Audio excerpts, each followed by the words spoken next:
Hello everyone, आज हम पढ़ने जा रहे हैं मैट्रिक्स मल्टीप्लिकेशन, मतलब multiplication of one matrix with another matrix. इससे पहले हमने मल्टीप्लिकेशन पढ़ा था, लेकिन वो स्केलर का किसी एक मैट्रिक्स के साथ था, मतलब किसी नंबर का एक मैट्रिक्स के साथ। उसमें हमने पढ़ा था कि वो स्केलर यानी वो एलिमेंट या फिर मैं कह सकता हूँ वो नंबर उस मैट्रिक्स के हर एक एलिमेंट के साथ मल्टीप्लाई होता था।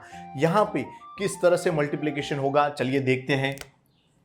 कि भाई सपोज हमारे पास कोई matrix A equal to A I J M cross N order का हो, तो मैं कह सकता हूं यहां पे ये ए आई जे क्या रिप्रेजेंट कर सकता है, इनसाइड एलिमेंट। और ये एम क्रॉस एन उसके ऑर्डर बताते हैं कि उसमें एम रो है एंड एन कॉलम है। याद रखना, पहली रो दूसरी कॉलम होती है। साथ में अगर कोई मैट्रिक्स बी हो, B I J of P cross R order का, तो मैं कह सकता हूं कि ये बी आई जे उसके इनसाइड एलिमेंट है एंड P क्रॉस R उसका ऑर्डर है, मतलब इसमें P रो है एंड R कॉलम है। तो अगर कभी हमें ए बी करने का मन करे कि भाई मुझे A इंटू बी करना है, तो उसकी कुछ कंडीशन है कि भाई फॉर ए बी हमें ये कंडीशन सेटिस्फाई करनी चाहिए, तभी A इंटू बी हो सकता है, नहीं तो नहीं हो सकता। कि भाई A इंटू बी करना हो तो पहला मैट्रिक्स A है, दूसरा यहाँ पे B दिया है। पहला A है, दूसरा B दिया है। तो देखो A की नंबर ऑफ कॉलम देखो कौन सी है, नंबर ऑफ कॉलम दिखाती है n दिखाता है, अच्छा। एंड B की नंबर ऑफ रो, मतलब ये कौन दिखाता है, P दिखाता है। तो n इक्वल टू P होना ही चाहिए, n इक्वल टू P होना ही चाहिए। साथ में एक और बात कि भाई A इंटू बी आपने सपोज कर लिया, क्योंकि n इक्वल टू P आज दे दिया है सपोज। तो A इंटू बी करने पर सपोज आपको कोई मैट्रिक्स मिला कि एम आई जे, सपोज आपको मैट्रिक्स मिला एम आई जे, तो इसका ऑर्डर हमेशा पहले वाले की रो एंड दूसरे वाले की कॉलम के बराबर होगा, मतलब एम क्रॉस आर ऑर्डर का ही होगा, एम क्रॉस आर ऑर्डर का ही होगा। फॉर एग्जाम्पल अगर ए कोई मैट्रिक्स है A I J of 2 cross 3 order का and B equal to B I J कोई मैट्रिक्स है 3 क्रॉस 2 ऑर्डर का, तो मैंने देखा कि भाई A इंटू बी अगर मैं करूं तो यहां पे पॉसिबल है। क्यों? क्योंकि पहले की नंबर ऑफ कॉलम यानी 3 है एंड दूसरे की नंबर ऑफ रो कैसी है, 3 है, मतलब ये तो इक्वल है, यानी n इक्वल टू P हो गया, यानी कि ए बी पॉसिबल तो है। अब ए बी मैंने किया और मुझे कुछ एम आई जे मिला, तो इसका ऑर्डर क्या होगा, मैंने बोला पहले वाले की रो एंड दूसरे वाले की कॉलम के बराबर, मतलब 2 क्रॉस 2 का होगा। भले ये 2 क्रॉस 3 एंड ये 3 क्रॉस 2 का था, लेकिन ए इंटू बी हमेशा कैसा होगा, 2 क्रॉस 2 का ही होगा। अच्छा, एक और बात है मजेदार कि भाई सर जी हमें बीए करना हो, तो मैंने बोला देखो आपको अगर बीए करना हो तो बी इंटू ए के लिए पहले बी का ऑर्डर देख लो क्या है, P क्रॉस R है, P क्रॉस R है। ए का ऑर्डर क्या है, ए का ऑर्डर है M क्रॉस N। अच्छा, तो यहाँ पे B इंटू ए के लिए एक बढ़िया कंडीशन होनी चाहिए। कौन सी कंडीशन सेटिस्फाई होनी चाहिए कि भाई पहले वाले की नंबर ऑफ कॉलम यानी R, क्योंकि अब B पहले है, उसकी नंबर ऑफ कॉलम मतलब R इक्वल टू दूसरे वाले की नंबर ऑफ रो यानी R इक्वल टू M होना चाहिए। यानी सर यहाँ ऑर्डर बदलते ही ए बी की जगह बी ए होते ही हमें ध्यान रखना पड़ेगा बहुत, मैंने कहा डेफिनेटली। अच्छा, R इक्वल टू M होना चाहिए। साथ में अगर बी ए आपने कर लिया, मान लो R इक्वल टू M आ गया, तो ये बी ए अगर आपको आंसर कुछ ऐसा दे रहा है एन आई जे, तो इसका ऑर्डर क्या होगा, पहले वाले की रो एंड दूसरे वाले की कॉलम, मतलब P इंटू एन, यही ऑर्डर का ये मैट्रिक्स होगा।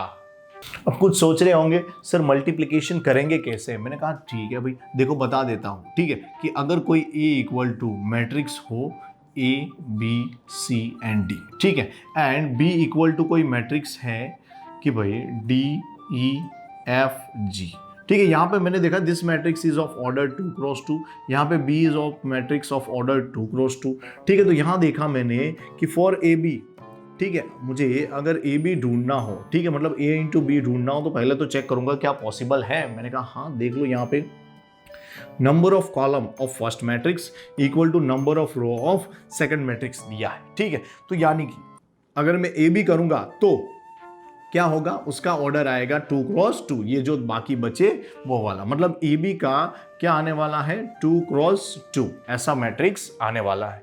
ठीक है, अच्छा सर ए बी जो मैट्रिक्स होगा वो 2 क्रॉस 2 का होगा? मैंने कहा हाँ डेफिनेटली यही होगा।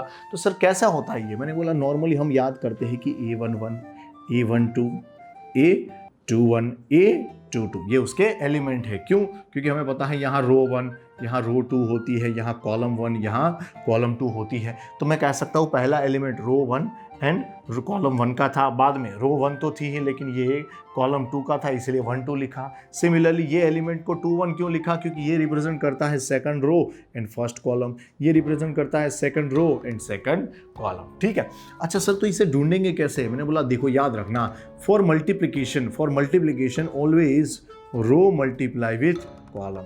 ठीक है, मतलब हर एक एलिमेंट रो का, ठीक है, मतलब कोई भी एक रो का हर एक एलिमेंट कॉलम से मल्टीप्लाई होगा, मतलब कोरोस्पोंडिंग एलिमेंट से, और बीच में बाय डिफॉल्ट साइन क्या होगा? प्लस का। बाय डिफॉल्ट साइन क्या होगा?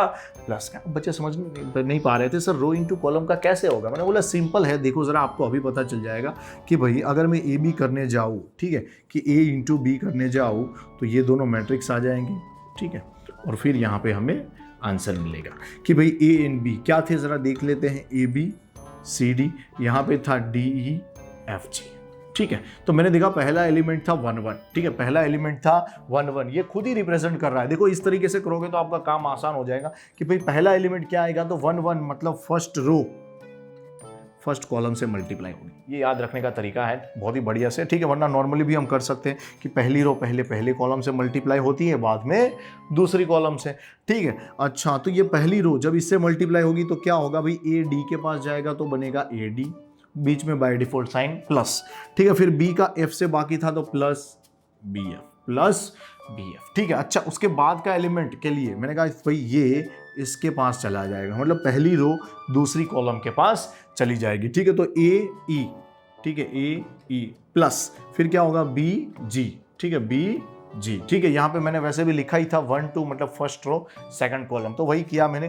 ठीक है, इसके साथ मल्टीप्लाई किया, ए पहले ई के पास जाएगा और बी फिर जी के पास जाएगा। ठीक है, अच्छा अब देखते हैं दूसरे के लिए क्या करेंगे। मैंने बोला दूसरे के लिए देखो यहाँ पे A21 लिखा है, मतलब सेकंड रो फर्स्ट कॉलम।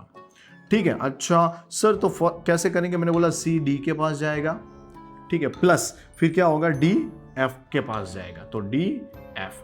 ठीक है, बाद में फिर से यहाँ पे देखा A22 मतलब second row and second column, क्योंकि रो का कॉलम के साथ ही मल्टीप्लिकेशन होगा, याद रखना। ठीक है, हमेशा प्रोडक्ट ऑफ मल्टीप्लिकेशन में हर एक एलिमेंट्स ऑफ रो, ठीक है, हर एक एलिमेंट्स ऑफ कॉलम के साथ मल्टीप्लाई होते हैं, मतलब प्रोडक्ट होता है और बीच में एडिशन का साइन लगता है। ठीक है, तो देखो जरा सी ई के पास जाएगा प्लस डी जी के पास जाएगा। ठीक है, अच्छा यहाँ पे ये थोड़ा सा भद्दा आपको दिख रहा होगा, लेकिन जब नंबर होंगे तो आप डायरेक्टली लिख दोगे 2 3 6 वगैरह, तो आपका काम आसान से हो जाता है। ठीक है, चलिए अब एक एग्जांपल लेके लेते हैं, देखते हैं कि कैसे मैट्रिक्स मल्टीप्लिकेशन होता है। कि भाई a इक्वल टू अगर हो 1 2 3 4, ठीक है, एंड b इक्वल टू अगर कुछ इस तरह से मैट्रिक्स हो 1 2 3 4 5 6, ठीक है, और हमें A B and B A find करना हो, A B and B A find करना हो, तो मैंने देखा यहाँ पे this matrix is of order 2 cross 2, और यहाँ पे इसका ऑर्डर कितना है भाई, 3 रो है 2 कॉलम है, तो 3 क्रॉस 2। ठीक है, तो यहाँ पे पहले मैं चेक करूंगा कि फॉर ए बी,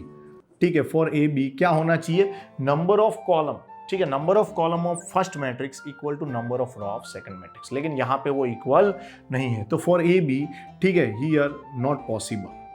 ठीक है, नॉट पॉसिबल, क्योंकि हमें पता चल गया, आप रीजन लिख सकते हो कि भाई number of column of first matrix is not equal to number of row of second matrix. तो सर ए बी पॉसिबल नहीं है, तो मैंने बोला देखो बी ए पॉसिबल होगा। ठीक है, तो फॉर बी ए, ठीक है, बी ए के लिए क्या होगा, मैंने बोला बी ए के लिए क्या हो जाएगा, चलो दोनों मैट्रिक्स को लिख देते हैं ताकि आपके लिए काम आसान हो जाए। बी ए के लिए, ठीक है, मैंने कहा भाई पहले बी लिख देते हैं 1 2 3 4 5 6, यहाँ पे है 1 2 3 4।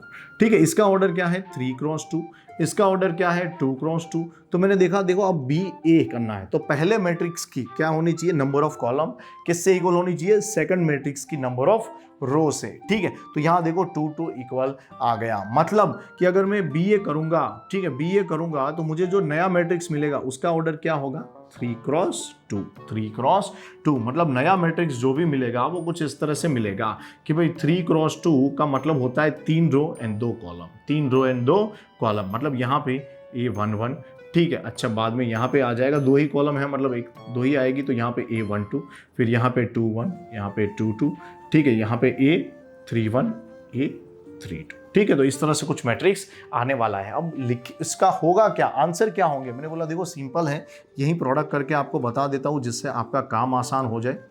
ठीक है, कि भाई मैं क्या करूँगा, पहली रो का, ठीक है, पहली कॉलम के साथ मल्टीप्लाई करूँगा, तो 1 1 जा 1 प्लस क्या हो जाएगा 2 3 जा 6, ठीक है। सेम वे क्या होगा, दूसरा एलिमेंट कैसे मिलेगा, फर्स्ट रो का सेकंड कॉलम के साथ, मतलब 1 2 जा 2 प्लस 2 4 जा 8, ठीक है। बाय डिफॉल्ट साइन बीच में कौन सी आती है, प्लस, हमें पता है, ठीक है। फिर क्या होगा कि भाई नीचे की लाइन में जाएंगे तो सेकंड रो फर्स्ट कॉलम के साथ भिड़ने के लिए तैयार हो जाएगी, तो क्या होगा 3 1 जा 3 प्लस 4 3 जा 12, ठीक है। सेम वे ये वाली रो किसके, सेकंड कॉलम के साथ मल्टीप्लाई होने के लिए तैयार हो जाएगी। और अब कभी भूल जाओ कि यहाँ पे कौन सा एलिमेंट, मतलब कौन किसको मल्टीप्लाई करना है, तो यहाँ दिख लेना 2 2, मतलब सेकंड रो सेकंड कॉलम, ठीक है। तो क्या होगा 3 2 जा 6 प्लस 4 4 जा 16, ठीक है। बाद में मैंने कहा यार तीसरी रो इससे मल्टीप्लाई होगी, तो देखो 5 1 जा 5 प्लस 6 3 जा 18, यहाँ पे फिर हो जाएगा 5 और इससे मल्टीप्लाई होगा, मतलब 5 2 जा 10 प्लस 6 4 जा 24, ठीक है। बाद में आप अगर इनका एडिशन करके लिखोगे कि भाई 1 प्लस 6 7, ठीक है, 2 प्लस 8 क्या हो जाता है 10 हो जाता है, 12 प्लस 3 हो जाता है 15, 16 प्लस 6 क्या हो जाता है 22, ठीक है। फिर 18 प्लस 5 करेंगे तो हो जाएगा 23, 24 प्लस 10 हो जाएगा 34। तो देखो यहाँ पे हमने इस मैट्रिक्स को बढ़िया से देखा तो पता चला ये भी 3 क्रॉस 2 का ही आया, ठीक है। और ये पॉसिबल हुआ, क्यों भी ये पॉसिबल हुआ, और ए बी तो पॉसिबल था ही नहीं, मतलब सर काफ़ी केसेस में ऐसा ही होगा कि A B is not equal to B A. मैंने बोला हाँ, A B is not equal to B A, कभी कभी तो हो सकता है ए बी पॉसिबल हो बी ए ना हो, ठीक है। हो सकता है ए बी पॉसिबल ना हो बी ए पॉसिबल हो, ठीक है। That is depending upon the conditions कि कौन से ऑर्डर के मैट्रिक्स दिए गए हैं।